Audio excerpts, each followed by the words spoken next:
karamdaman eh. Number one talaga insomnia. Nung binata pa ako hanggang ngayon. Hindi ka makatulog yung magdamag. Anong gagawin ko talaga hindi ka makatulog.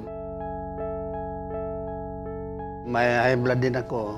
50 years na. Talaga mahirap talaga yung high blood talaga. Parang mahihilo ka sa daan. Kasi mabigat ang ulo mo. Pati ka po dati doon sa UDMC. Wala din nangyayari. Hindi lang UDMC ang napuntahan ko. Pati yung dito sa Ramos General Hospital. Minsan nakaupo lang. Mahiga-higa na sa kama. Pahinga. Si Tatay Benjamin, nakilala ko siya, nirefer siya nung taga rito rin sa kanila na bumibili sa aking store.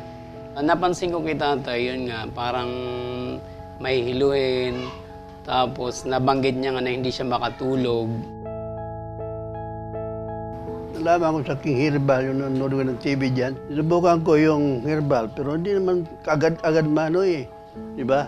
Mga ilang buti siguro ang nagamit ko.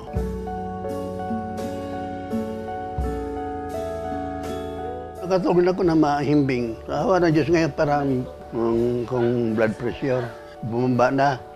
Talagang lumakas ang aking katawan. Dati bakit ako sa kuan? Tulay dyan, punta ko mamalingki. Hinihingal ako para hindi ko makagawan eh. Ngayon din ako humingal sa pag-akit ng tulay. Ako naglilinis sa bahay. O talagang epektibo talaga. Ngayon lang po naranasan ngayon eh, na maganda pala yung King Herbal.